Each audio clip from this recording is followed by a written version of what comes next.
Hello everyone, and welcome to the 11th episode of JustDario Cigar Time.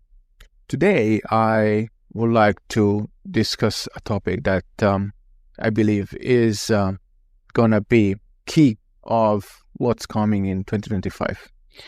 And the topic is going to be interest rates. So, for many, many years, in some countries for decades, everyone forgot about interest rates. I'm not really exaggerating here, but I really mean it. What I'm trying to say is that interest rates are effectively the cost of money. And the cost of money is one of those components of economy and financial markets that sit right into the core of everything. And they don't only influence like government debts, like borrowing and whatnot, but they have ripple effect throughout all other asset classes beyond fixed income, stocks, commodities, derivatives, you name it. So here I would like to share with you an anecdote. Several years ago, I had a lunch with a very senior MD of an American bank. And during the lunch, we were sharing reciprocal feedbacks of, markets, like some elements of our operation, where things could be improved and whatnot. And then at some point, he told me one thing that I'll never forget. He said, "Dario, you know what? Among all the risks in running all our treasury exposure, fixed income exposure, and whatever, we realized that in the whole bank worldwide, there is, as of today, no single trader managing a risk book that ever lived in an environment where rates would be in an upward trend." At the moment, I was quite shocked hearing this, but thinking about that, I realized it was the same everywhere. If you think about it, since the late 70s, when Paul Volcker was the chairman of the Fed, rates peaked and started to decrease everywhere. If you bought bonds, if you bought duration at the time, you just sit on them, particular government bonds of major economies, you couldn't do wrong, generally speaking. And because of this perception of pretty much no risk, okay? I know everyone talks about government bonds are risk-free rate and whatever. It's not true. Risk-free rate is that rate that you receive if you can hold the bond till maturity and the counterpart doesn't default. But if you buy 10-year US Treasuries, you will only realize that rate that you buy at inception if you can hold through time. So overall in the street, people would just buy bonds, eventually with leverage in order to increase the yields, and you could rarely make mistakes, right? Especially in government bonds. Then we started to have the ages of helicopter money that effectively were kicked off into the modern way by the Bank of Japan. That instead of letting the economy and free markets run their course in the late 80s, decided to start what effectively become infinite money printing. And that was the first example where the cost of money became irrelevant because there was so much of that. After that, we got currency crisis, the dot-com bubble, the GFC, the European crisis, till today. And every time, the action that central banks took and government took was to increase deficit, increase government spending, and central banks flooding the market with liquidity. This created an environment where pretty much everyone forgot about the cost of money. Fast forward to today, that's a big problem. Why? Because money is starting not to be free anymore. I know you would like to tell me, but this is not the first rate hike cycle of the Fed. There were previous rate hike cycle or whatever. True, but for the past decades, everyone gave for granted that after a rate hike cycle, a rate cut cycle will come. Point number one. Point number two, everyone gave for granted that central banks were in full of control of interest rates. So cutting rates would have translated in yields across the curve from very short-term maturities to ultra-long-term maturities to come down. Today, the opposite is happening. Rates are being cut by central banks, but yields are not coming down in the medium and long-term part of the curve.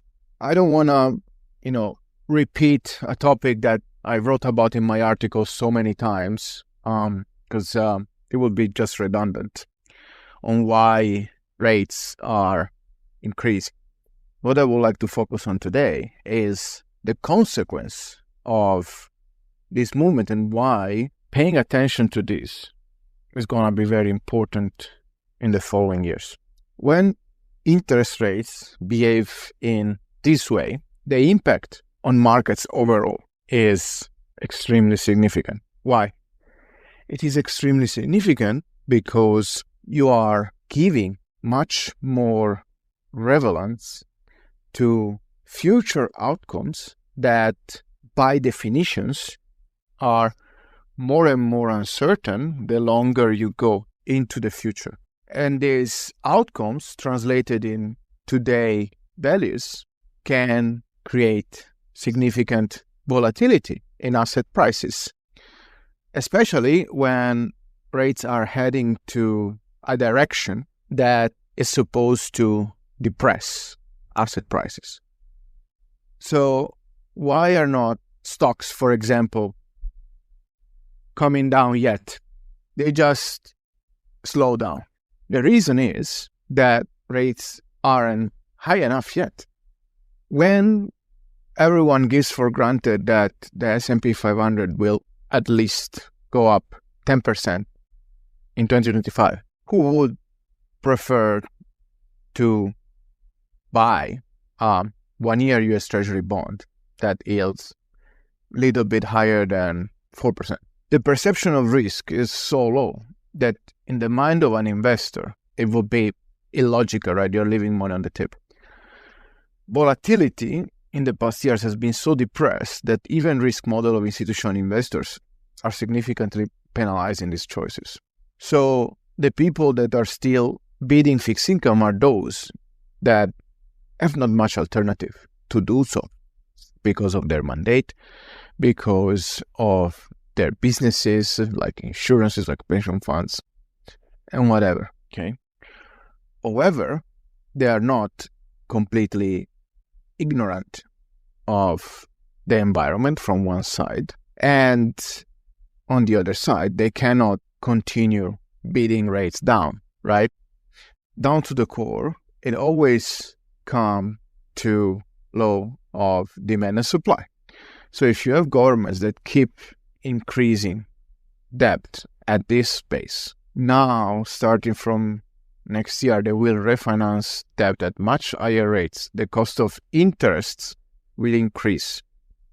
This will snowball into a higher debt and means even more supply, with central banks that are not as supportive as they were till a few years ago, for obvious reason, because they're trying to control inflation, although they're doing a very poor job at that. If you look at the data in the real world, not the one that come out from, I would say, quite dishonest public agencies. So you have this snowball effect. And even these people that are forced to bid, they cannot bid everything. Okay? So rates will continue increasing just because of this. And it cannot be controlled, as people believe, because no one ever foresaw this huge amount of debt in the system, to the point that today, objectively, this debt cannot be repaid. You can only repay maturing debt issuing new debt. This is effectively a Ponzi scheme. But, here we're talking about government debt, corporate debt, and people don't usually associate this word with this environment. It is what it is. So these increasing rates is going to be significant, okay? Because all those people that are already holding bonds, they will keep bidding, but the problem is that the one that they already owed, they will decrease in value. And if they decrease in value, now you will tell me, well, what's the problem with that? They just wait till maturity and they will get the rates. Well, not so fast, because it's all a matter of inflow and outflow of liquidity. While insurances and pension funds usually tend to be very good at forecasting and planning this inflow and outflows of liquidity, the truth is that it's not this case anymore today. Why? Because in the era of zero interest rates, these people that needed rates for their mandates and so on, they ventured into incredibly illiquid structure. They ventured on extremely long duration bonds, creating a mismatch between their assets and liabilities.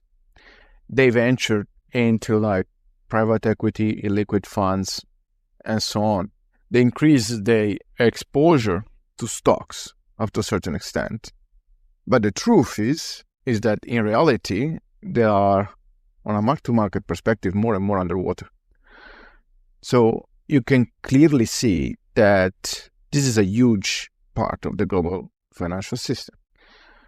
And then you have banks that, we talked about many times, but many banks, they were not in a very different situation.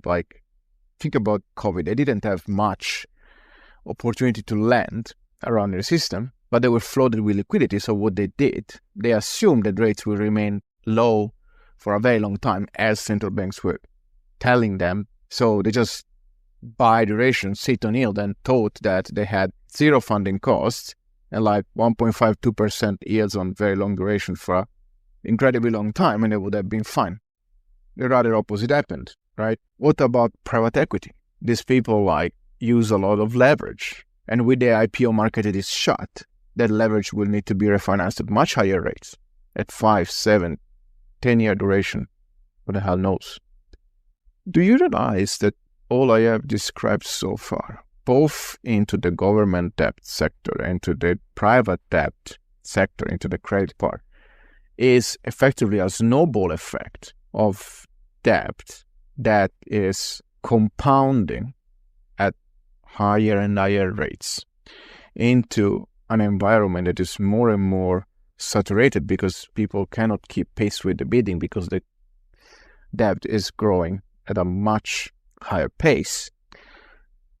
And then you have an economic environment that is more and more polarized, towards a small part of people that control a huge part of wealth, and the vast majority that controls a little part. And these people few people that control a lot of wealth, they have much better alternatives than rates and fixed income. And this will put pressure on yields even more. And then you add on top the consequences of inflation that keeps compounding and is accelerating again, exactly as it happened in the 70s, when the Fed didn't hike rates high enough, and then it cut it too early when they started already panicking because stocks were underperforming. And so far, I'm mostly focused on fixed income, but stocks are not going to be immune of this. For example, in US, it is calculated that there are about $8 trillion worth of stocks into 401ks. It's a staggering amount, In theory, if interest rates go up, the discounting rate go up, the valuation of stocks is supposed to come down and price to come down. This is not happening right now because of various elements that are still beneficial to a bid into stocks. However, the more yields come up, the more there will be a competition to alternatives like stocks. And the more rates go up, the more there will be people that were like, okay, I'm fine with 5%. I'm fine with 5.25. I'm fine with 5.50. But as I said, debt is snowballing. So rates will keep going up till they find new bidders. But then you can clearly see, as in the past years, we saw the likes of stocks that sucked money out from other asset classes. And then we got this massive bubble into stock. However, with rates becoming more and more attractive, you should not be shocked if the opposite happens. And paradoxically speaking, bonds will not still be a very good short-term investments because, as I said, if rates keep going up, the mark-to-market of your fixed income assets is going to come lower. So you need to hold till maturity. Effectively, there is not enough bid for the amount of debt being created and rolled and so on. So you have liquidity being sucked out from what are effectively becoming less and less attractive opportunities. What about commodities? Commodities have not been, great investments overall, except for some areas in the past years. Precious metals did okay, but not that well in general terms. And the reason is that another consequence of this increasing interest rates, in particular in the lead currency that is the US dollar. People say, oh, the US dollar is peaked, it's going to come down. They were saying this at sub 100, they were saying this at DXY 102, 105, now we are under 8. But the more rates go up, the more the dollar will strengthen. As a matter of fact, because all the other economies are much weaker and cannot sustain by far these level of rates without imploding. And one great example is Japan, that is supposed to be hiking rates, but it's so obvious they're dragging their feet so much, and they might not be able to hike rates anymore because there's so much debt piled up directly in Japan and indirectly to various forms of JPY carry trade that everything can implode if you just hike rates for a pinch higher. So commodities, frankly speaking, they're not supposed to do great in an increasing rates environment unless inflation goes bananas. And then you might ask me how that can happen. Are they supposed higher rates to control inflation? Well, check what happened in Argentina. Check what happened in Turkey, where central bank rates are 50% something and inflation is still about 60%. The ultimate rule is that if rates are not above the level of inflation, inflation will keep increasing. Then you tell me, but look at in US, rates have been 4% and inflation at 2%. Well, as I said again, that's not the real inflation. It's so obvious. We get all these BLS numbers that are revised more and more in the opposite direction. That at the beginning it was oh wow, the economy is great. Unemployment is so low. Inflation is under control or whatever. In reality, the complete opposite was happening. So, long story short, rates should have been much higher, and effectively bond vigilantes are forcing the Fed hands that now, you remember when they were saying, oh they're going to cut 5, 6, 7 times. They said exactly the same in 2023. They ended up cutting 0 times. Now they were saying the same this time, and the Fed went ahead with cutting rates, even if it was completely reckless move. But they did it for other reasons that had nothing to do with markets. And now, maybe they will cut 2 more times next year, otherwise they will lose face completely. But it's undeniable that rates are going much higher. And this will have incredible repercussions on the cost of money, pension funds, insurances, stocks, and whatever. When rates, I cannot give a level now, but let's assume they go 8%, 10%, as they were in the past. And it's not a crazy number, honestly. Where do you expect other asset classes can be in that environment? So the only way to troubleshoot this problem very quickly will be, in my opinion, for US and for Trump to really lead all the other nations and make draconian cuts to budget, to public expenses and whatever, and stop these massive deficits and effectively start repaying the debts. The probability attached to this, frankly speaking, is not very high, in particular when already Donald Trump said he wants to remove the debt ceiling. Why do you want to remove the debt ceiling if, in theory, what you pledged during the campaign was supposed to lower the debt, right? Because if you considerably cut deficit spending, you turn it into like a surplus. You start repaying your debt. Day one, you take out all the inefficiencies and whatever. You don't have a problem of debt ceiling because you're not going to eat it, right? But the truth is that it's not possible because current generations, they will have to go through a massive amount of pain. And are they really willing to do so when their parents and their other grandparents before them simply enjoy their times and postpone all the problem to future generation? I'm not sure. Is the system going to break down next year? I don't think so either, but there will be parts of the system that will be under significant stress because, as I said, and here I conclude, we are in an environment in which outstanding debt is not really repaid. It's just rolled with new debt. But this new debt requires buyers, and the buyers can be the old buyers that remain committed.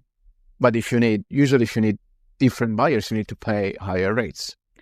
And then we have the case of commercial real estate that alone next year is going to face $1 trillion equivalent of refinancing, a lot of which was already refinanced before and just extended. How is this going to end? I don't know. We know already that in 2020 and even in 2008, the Federal Reserve bought a truckload, like trillions and trillions of mortgage-backed securities. Will they do the same with CRE? Well, that's a bit tough because there's not a pinch of government guarantee on that. What about other residential real estate? What about all the zombie companies out there that are full with debt that there's no chance to repay? But then you still see the credit spreads, high yield debt, at the rock bottom because people keep chasing for yields, forgetting the risk. But rates keeps going up. So sooner or later, they will have to come to terms with reality and realize that perhaps the tables have turned and rates are heading higher for longer this time. And this is going to have great repercussions that are very dangerous to ignore. This is why I'm stressing a lot about this today. So will be 2025 the year where we will see yields at the center of the discussion? Maybe. I personally think so.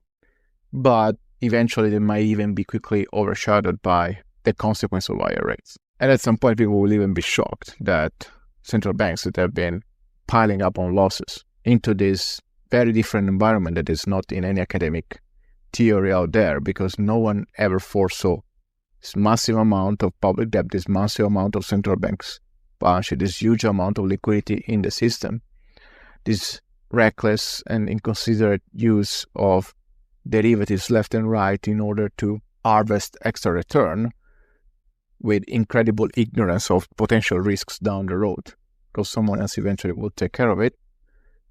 Or if things quite go bad, you will just get a bailout. So pay attention to yields across the board. Never forget the financial system is global. So if something happens in Japan, if something happens in UK, don't assume everything will be fine like in continental Europe or in US. Thanks a lot for listening to me today. I wish you a nice end of the year for this last few days of holidays for those that are lucky to have a good amount of them.